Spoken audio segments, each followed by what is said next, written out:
Señoras, señores, a continuación, narrar desde arriba, política, familia, élites y relato. Carlos Fonseca de Costa Rica, Puerto Rico, Cristina Bendek de Colombia y Pablo Gómez Borbón de República Dominicana conversan con Priscila Velázquez de República Dominicana sobre poder, privilegio y mirada, una conversación sobre cómo la literatura se aproxima a las estructuras de poder y a las historias que se tejen desde los espacios de decisión. Buenos días, ¿cómo están? Gracias por estar aquí, sobre todo una mañana de domingo. Además de valientes, estamos comprometidos y somos dichosos de celebrar Mar de Palabras, que ha sido y sigue siendo una fiesta, como lo fue París para Hemingway. Sean todos bienvenidos. Soy Priscila Velázquez Rivera y hoy me acompañan Pablo Gómez Borbón, Cristina Bendek y Carlos Fonseca. 3 distintas voces, pero en cuyo trabajo narrativo exploran una preocupación fundamental: las distintas formas del poder. El poder político, el poder de la memoria y del territorio y el poder del conocimiento y la razón. La literatura, desde siglos, ha narrado a reyes, presidentes, dictadores y dinastías familiares. Y lo ha hecho novelas como Memorias de Adriano, El gato pardo, La fiesta del chivo, son un ejemplo de ello. También las obras de nuestros invitados: Morir en Bruselas, Joe Balaguer, Los cristales de la sal, Austral o Coronel Lágrimas, también son ejemplo de ello. Pero las novelas que narran el poder rara vez se interesan en el poder mismo, porque el poder no es abstracción, el poder tiene voz, tiene rostro, siente miedo, es miedo y contradicción. Entonces, cuando narramos el poder, lo que hacemos es explorar su costo humano, las mentiras que produce, las lealtades que exige y las vidas que transforma, sobre todo eso. Este conversatorio parte de una idea central: ¿qué ve la literatura cuando narra desde arriba? Sin embargo, quiero comenzar con una pregunta que me parece imprescindible, y es la pregunta de ¿quién tiene derecho a contar la historia? Me gustaría, si me lo permites, Cristina, empezar contigo, porque tu novela, Los cristales de la sal, está contada desde un lugar distinto al que usualmente es narrado. Para quienes no han tenido la dicha de leer Los cristales de la sal, que está a la venta allá afuera en Casa Calíope, Los cristales de la sal narra la memoria histórica de la isla de San Andrés, vista desde los ojos críticos y la añoranza de Victoria, su protagonista, que se ausenta y llega años después para reencontrarse con su origen. Entonces, Cristina, ¿quién tiene derecho a narrar la historia de un país, de una sociedad, de una isla como la tuya? Muchas gracias, Priscila, y a ustedes por estar aquí acompañándonos. Pues bueno, yo soy de un país que se ha pensado siempre desde su centro, un país que ha sido, pues como todos los países, como casi todos nuestros países latinoamericanos, pues un territorio difícil, diverso, en donde el Estado no está presente en toda la extensión territorial del país. Y yo estoy en una frontera, en un lugar, ayer lo decía, que tiene 7 fronteras internacionales, que además es una isla muy, muy pequeña, que está densamente poblada y donde hay gente de todas partes. Y entre todos integramos esa sociedad sanandresana que es muy compleja y que además siempre ha sido autonomista. Es un territorio que ha reivindicado su diferencia siempre y lo ha hecho desde la oralidad, ¿no? Desde la tradición oral. En la música está eso presente, en las historias que nos contamos y que heredamos de nuestros abuelos y de nuestras abuelas está esa búsqueda y esa renuencia a pertenecer y a suscribirnos con proyectos imperialistas incluso. Somos tradicionalmente un territorio que le ha dicho no a Estados Unidos varias veces por estar tan cerca del Canal de Panamá y por tener tantos testimonios cercanos de trabajadores que se fueron al canal durante la primera fase de las obras allá. Y Y allí ese tránsito desde la oralidad a la literatura ha sido muy complejo porque somos multilingües y Colombia es un país hispano, pero en San Andrés se habla inglés. El idioma de los raizales es el criol y el inglés caribeño. Entonces, ¿en qué idioma nos narramos y a quién nos narramos? Es también una pregunta muy clave, ¿no? Para entrar, digamos, dentro de un canon histórico, dentro de esa narración, de esa historia que está cristalizada en los libros y en los archivos y tal, nosotros no estamos ni siquiera en el archivo de Indias de Sevilla. Hay como un par de mapas en el archivo de Indias sobre el archipiélago, a pesar de que fue también una colonia española, pero la mayoría de nuestra memoria de esa época está en Inglaterra, está en los archivos ingleses.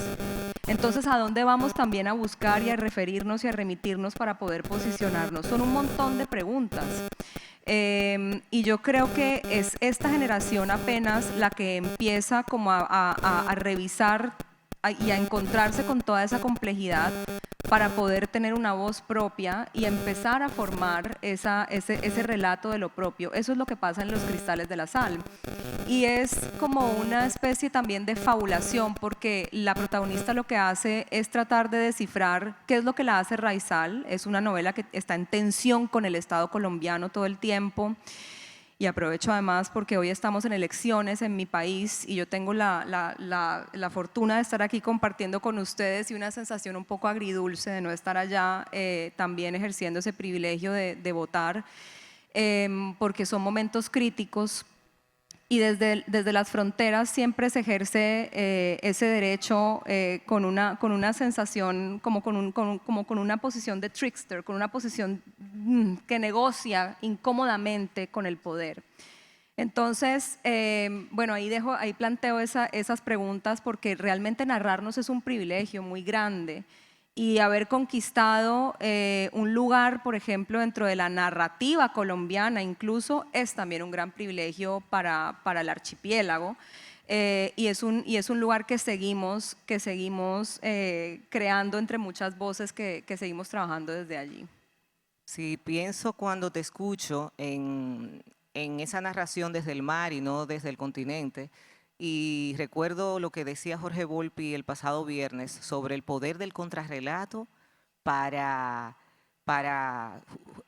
justificar el relato oficial, donde se desquebraja la literatura de las historias oficiales. Entonces, Pablo, tu caso es distinto porque tú narras desde el poder es el centro de la escena.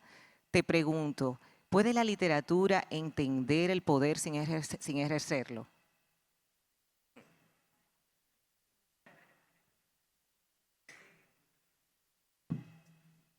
Bueno, buenos días.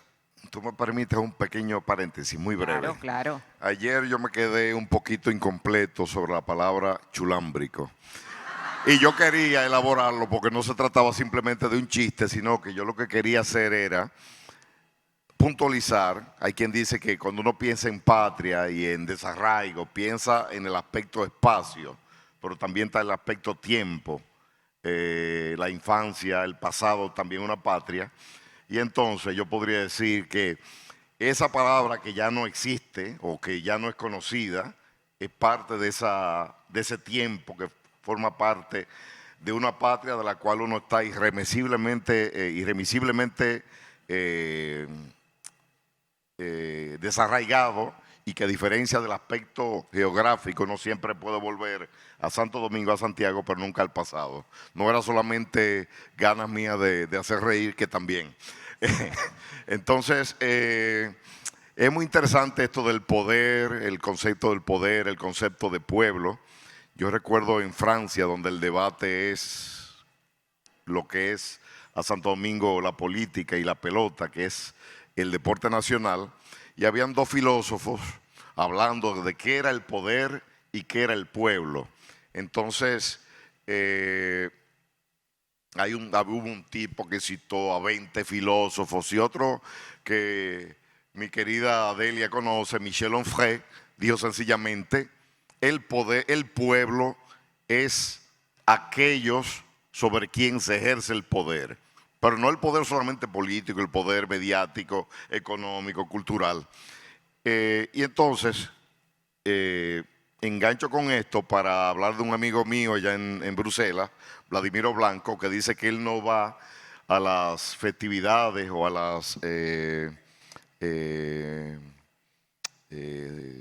ceremonias, las recepciones del 27 de febrero, que es nuestra independencia nacional, porque él entiende que la verdadera independencia, el verdadero fue la restauración, donde fue realmente el pueblo, ese pueblo sobre el cual se ejerce el poder, el que realmente logró una independencia. O sea, la revolución fue auténticamente espontánea, de gente que no tenía el poder. El 27 de febrero, no me quiero meter en el campo de Don Bernardo, pero era otra cosa, ¿no? Entonces, respondo a tu pregunta, yo creo que la literatura definitivamente tiene el deber y el derecho de narrar el poder, ese poder que la literatura quizás tiene un ápice, pero que es realmente muy poco en relación a los actores que ejercen el poder. Muchas gracias, Pablo. Carlos, escucho a Pablo, que narra desde el poder político en su último trabajo, a Cristina, que Cristina lo aborda desde el territorio, desde la memoria, y pienso en tu coronel, que lo hace desde otro lugar privilegiado, que es el del conocimiento y la razón. ¿Qué ocurre cuando esa voz narrativa tiene el privilegio del intelecto? ¿Cómo se narra el mundo desde allí? Sí, bueno, muchísimas gracias, Priscila. Un gusto estar con Cristina y con Pablo acá y estar frente a todos ustedes. Yo creo que en mi caso regreso a algo que mencionaba Cristina, que es ¿a dónde vamos para encontrar esa capacidad de reconstruir la historia, verdad?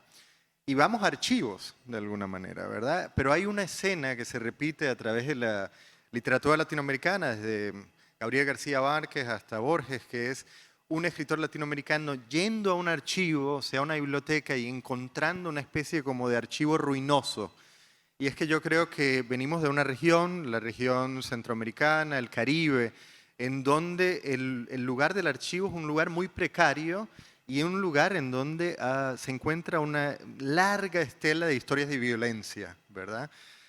Siempre recuerdo algo que mencionaba un gran historiador haitiano, Michel Robbe-Trujillo, que él pensaba que en el caso caribeño el archivo estaba marcado por muchísimos silencios. Y yo creo que ahí es que viene el rol de la literatura. Narrar también es poder. El Estado narra, el poder narra, cuenta historias que sustentan el poder. Y como tú bien mencionabas en relación a lo que decía Jorge Volpi, nuestra posibilidad es construir contrarrelatos.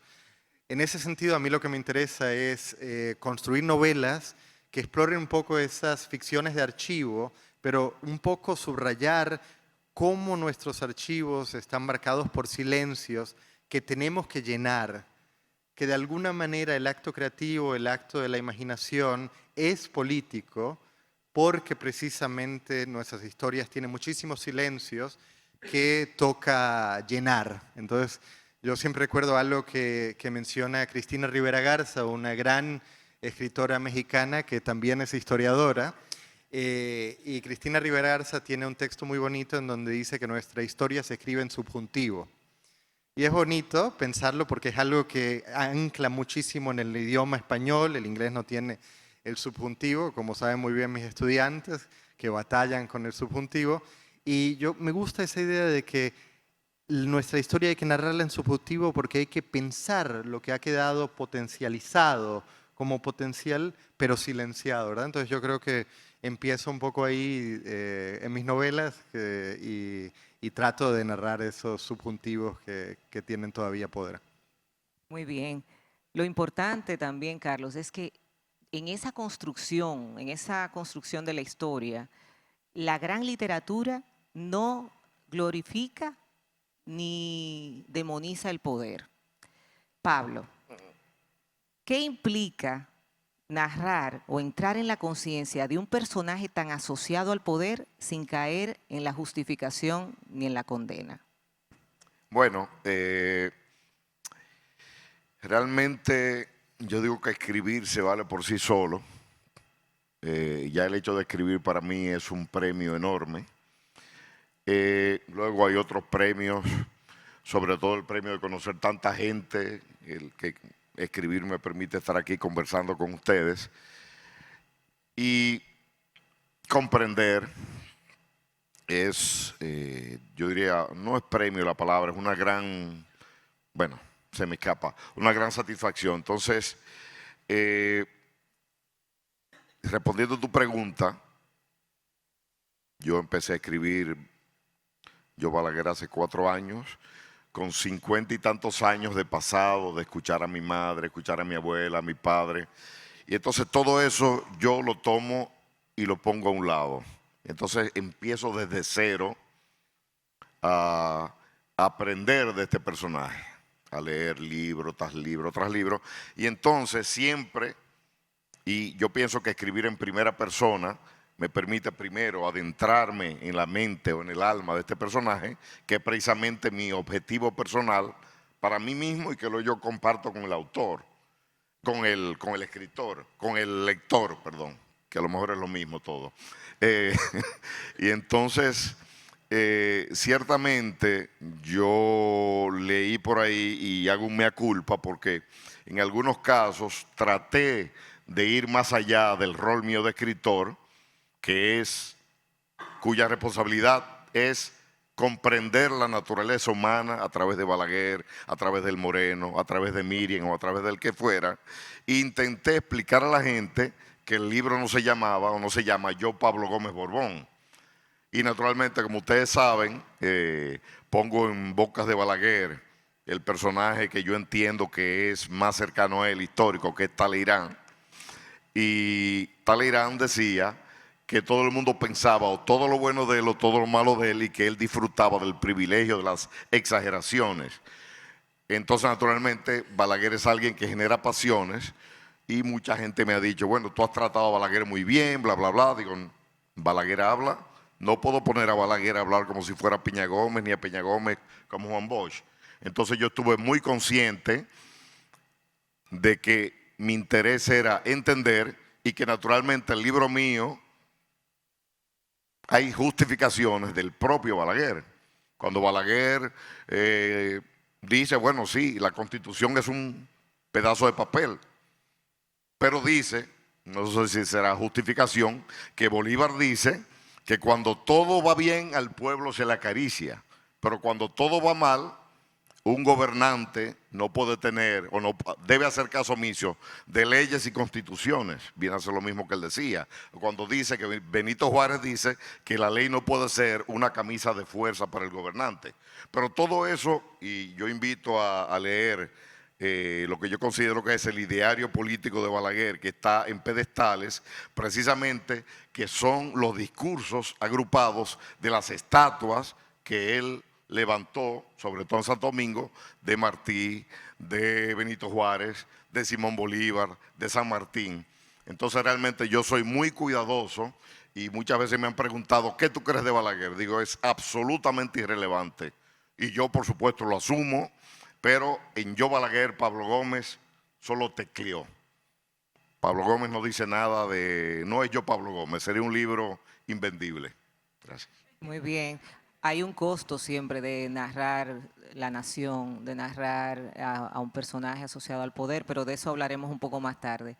Cristina, te escuché en una entrevista y hubo una frase que me conmovió, que me pareció triste, hermosa y brillante a la vez, que era que San Andrés tiene 27 kilómetros cuadrados y ha perdido la memoria. Esa frase me parece que puede ser un inicio de una nueva novela. Y pienso, reflexiono sobre el poder del territorio para hacernos recordar. Ayer nuestra Soledad hablaba sobre la ciudad invisible y te pregunto, ¿la memoria habita en la conciencia individual o en los lugares que nos atraviesan, en el mar, en el barrio o en esa ciudad invisible que mencionaba Soledad? Yo últimamente no sé, porque le contaba justamente a Carlos hace unas noches que yo he trabajado mucho con la memoria porque precisamente pues soy caribeña y yo creo que estamos un poco enfermos de nostalgia, tú hablabas ayer de la nostalgia también.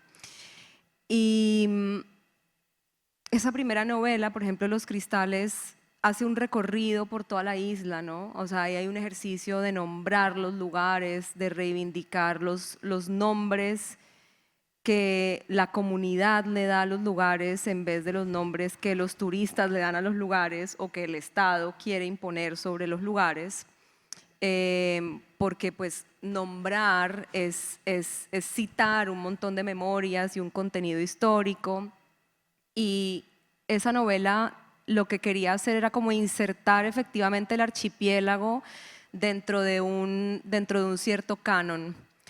Y la segunda novela, por el contrario, es mucho más contemporánea, y yo creo que ahí sí hay, Priscila, como una reflexión muy frontal sobre el poder, que sí lo cuestiona. Ahorita me estaba preguntando sobre eso, dije miércoles, bueno, la gran literatura en mi novela no será entonces, porque en mi novela yo lo que hago es hablar sobre una institución tan poderosa como una Corte Internacional, la Corte Internacional de Justicia de La Haya, en donde tras un litigio larguísimo entre Nicaragua y Colombia, Nicaragua, tras 30 años de lobby y de presencia consistente en La Haya, en la Corte Internacional, logra ganar a Colombia un maritorio, es decir, un territorio marítimo en donde cabría 2 veces Suiza o 2 veces República Checa o Panamá completo, que está en el mar del archipiélago y que ha sido un territorio efectivamente donde hay memorias raizales,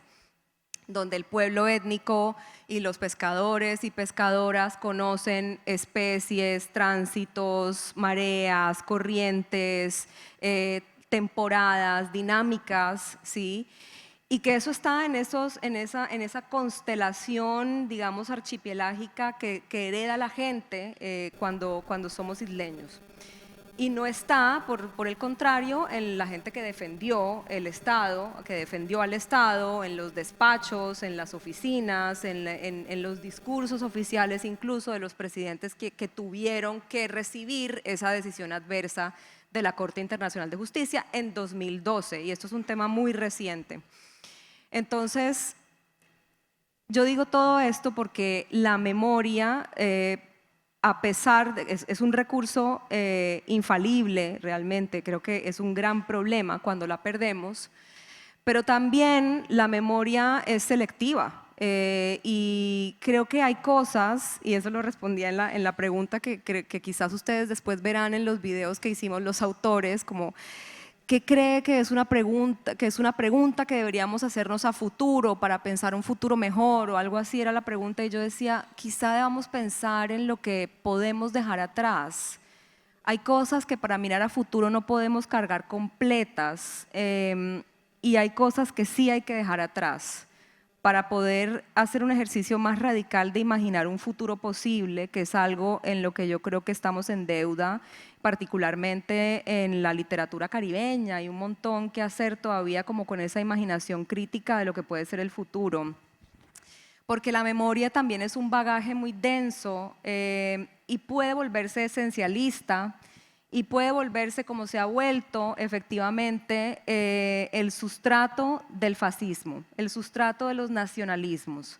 La memoria se manipula muy fácilmente también, y ahí está el poder del relato precisamente, y el valor de que haya tantos relatos sobre un mismo asunto.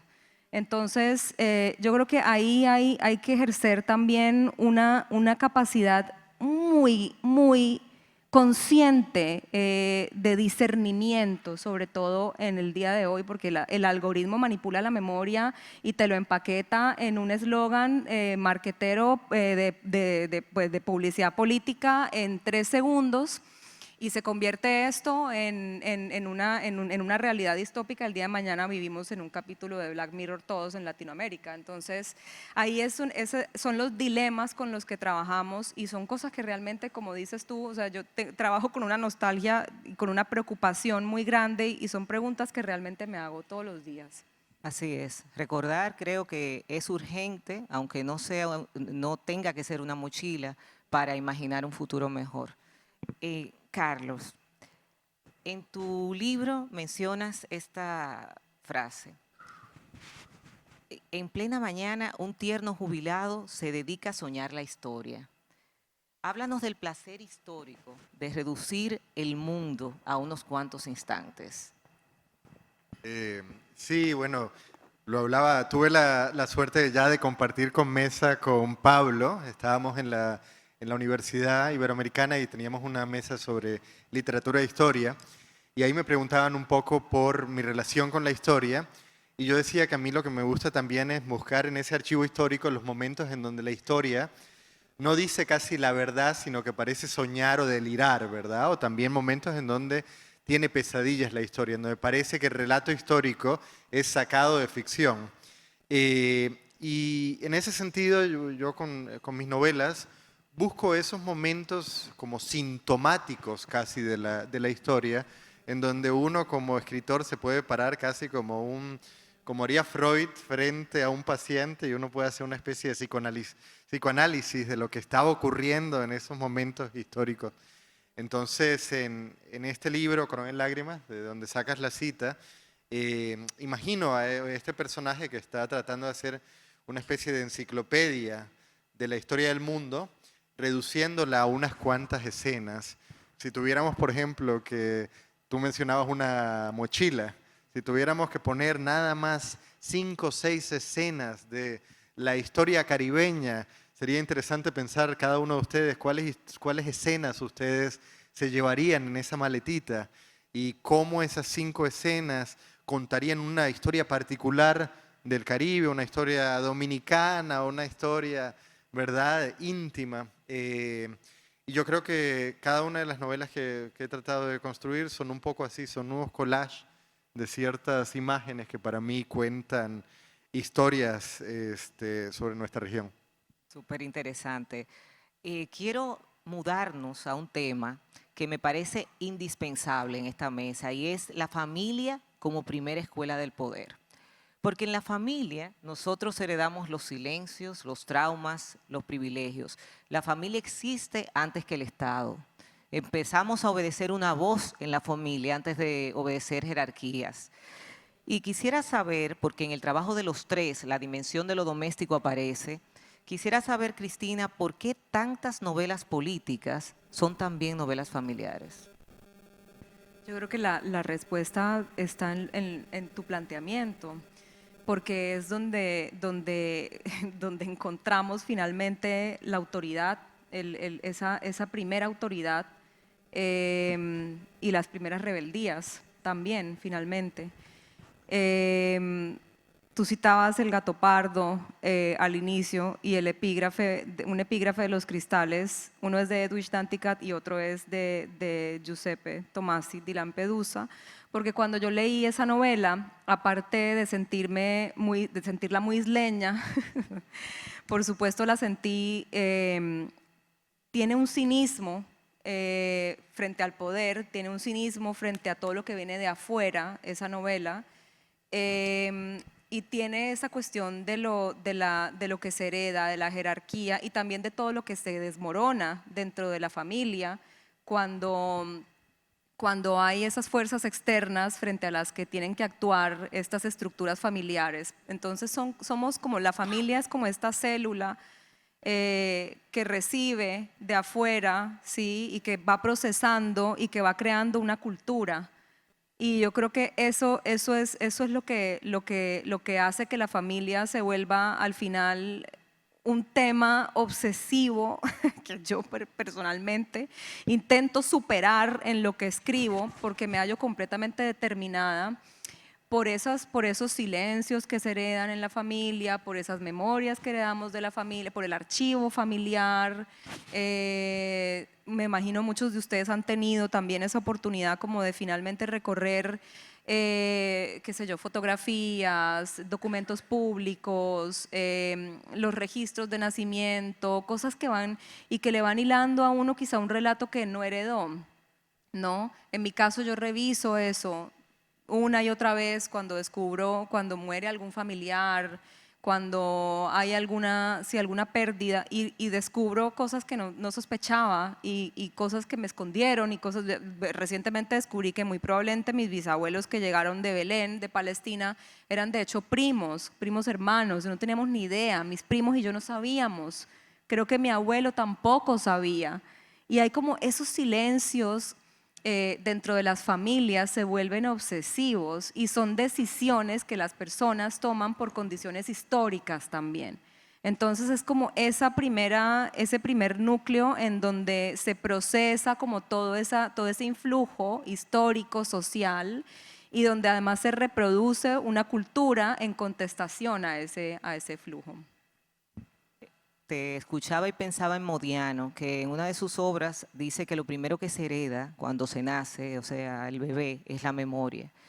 Y en el caso tuyo, Pablo, siguiendo con el tema familiar, tu personaje es el 8º hijo de 7 hermanas. Tiene un padre dulce y una madre fuerte. ¿Hasta qué punto las estructuras políticas reproducen dinámicas familiares? Bueno, yo no sé si las reproducen, pero puedo decirte concretamente que sí influyen de forma que a veces son insospechadas. Hay que saber, por ejemplo, que, y lo digo en mi libro, Churchill, probablemente el más grande estadista del siglo pasado, tuvo unos padres que fueron realmente traumáticos para él. Su madre, que pocos saben de hecho que era americana, era una mujer mundana, de fiestas, incluso de amantes. Su padre, que llegó a ser gobernador de Irlanda, y hay que saber que Churchill desciende del gran Marlborough, aquel Mambrú se va a la guerra, y que era primo, sobrino, etcétera, de duques de Marlborough.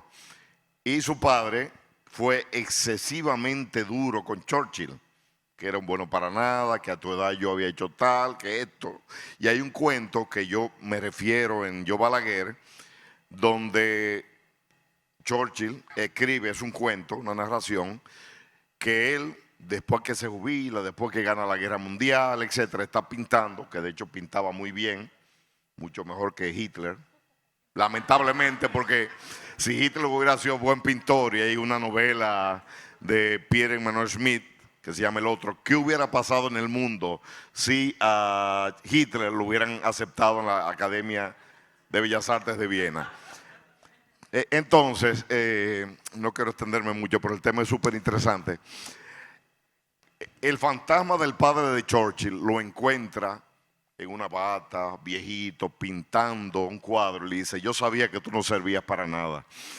Entonces, digo esto porque en Balaguer influye mucho, yo creo, personalmente, por ejemplo, lo que él vivió como un maltrato a su familia, a su padre, que lo perdió todo cuando se desplomó el precio del tabaco y otros frutos luego de la Primera Guerra Mundial.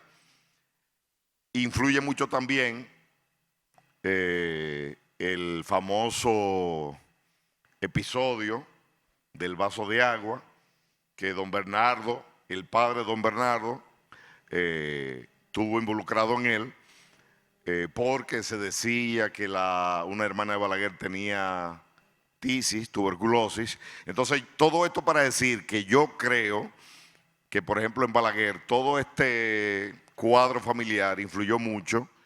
Yo argumento, no tengo ningún tipo de prueba, pero es un poco la intuición de que gran parte de lo que Balaguer hizo fue un poco, primero para vengar, entre comillas, lo que su padre, que fracasó. De hecho, él se lamenta de que cuando ya él estaba, pienso que era ministro de la presidencia, entonces su padre muere y no puede ver cómo él realmente, de alguna manera, logra un triunfo con el cual él pretendía compensar el fracaso, lo que él consideraba como el fracaso de su padre.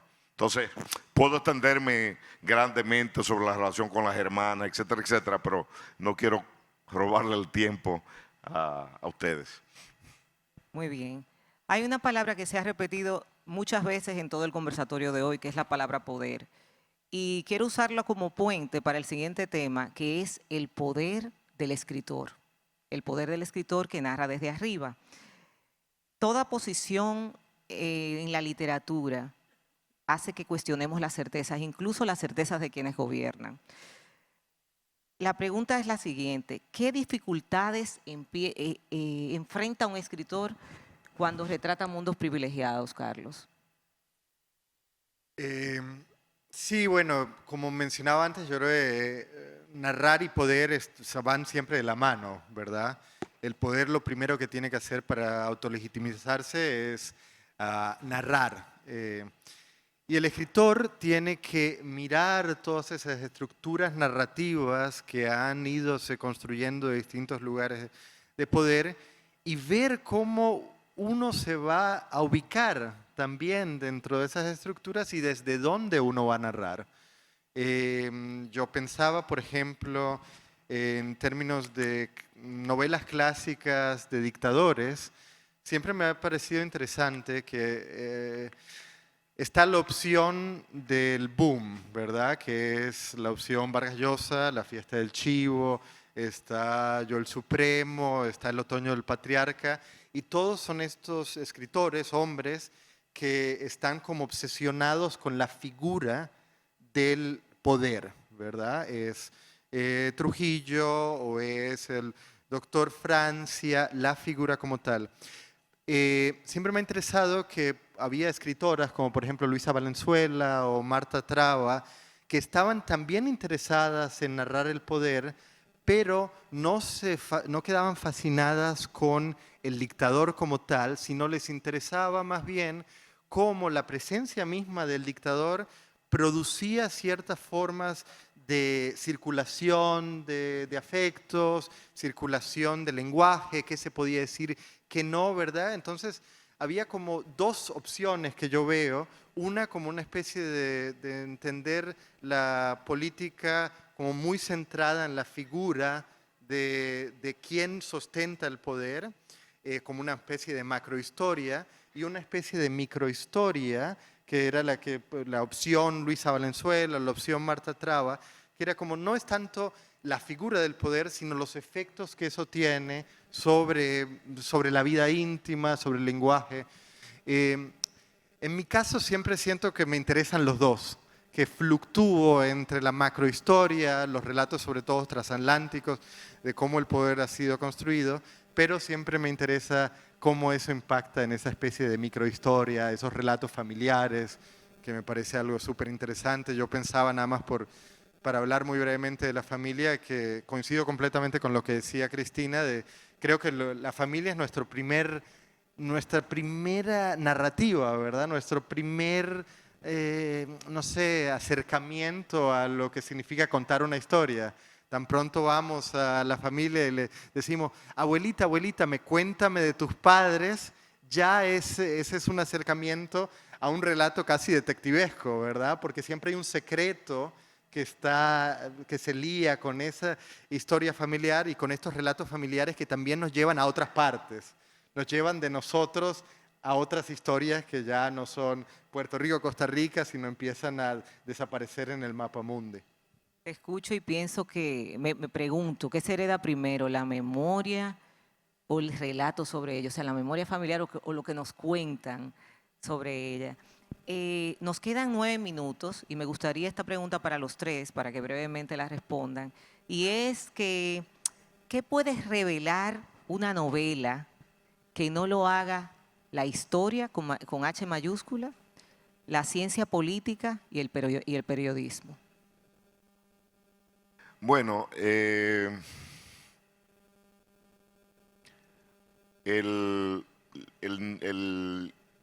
novelista puede entregarse a todo tipo de especulación.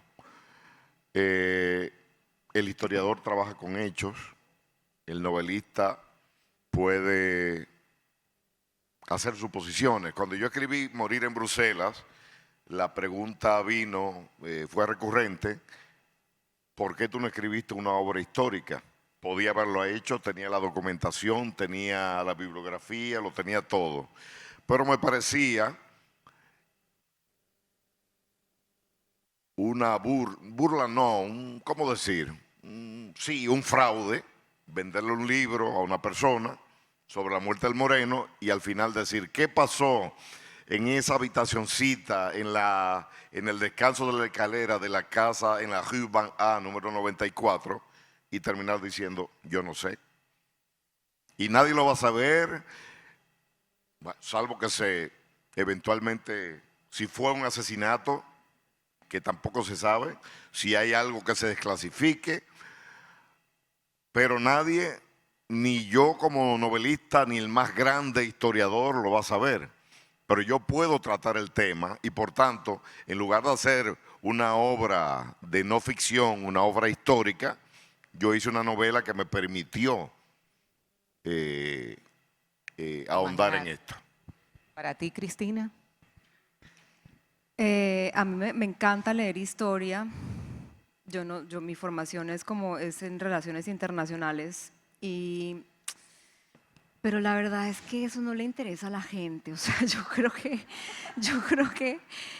que la ventaja de las narrativas de ficción, de no ficción, también pueden apelar a la emoción, al sentimiento, a algo que compartimos todos, a experiencias que compartimos todos. Y la destreza de alguien que hace un relato y un relato de ficción, que es lo que yo trato de hacer, es poder traer precisamente como esos grandes problemas que parecen como grandes preguntas o grandes problemas sobre la historia, o sobre el espíritu incluso, y poder ponerlos de una manera, poder plantearlos para que cualquiera, incluso que no tenga esas preguntas presentes, pueda relacionarse con ellas. Esa es la destreza, yo creo, y es la facultad, la ventaja de escribir, de narrar desde donde estamos. Porque la historia tiene un público muy específico, tú decías el periodismo incluso también, y yo creo que esa es la ventaja de la ficción. Y quería decir también que dicen, ¿no?, que somos como el único animal que cuenta historias, ¿sí? Que nacemos y enseguida empezamos a contar historias, a repetir historias y a repetir relatos sobre nosotros mismos, y empezamos a heredar un montón yo una vez conocí en Berlín a una chica que es de Irán, y ella me decía que ella era la primera persona de su familia en migrar, en vivir fuera de Irán, y tienen un árbol familiar que pueden rastrear hasta 3000 años de antigüedad.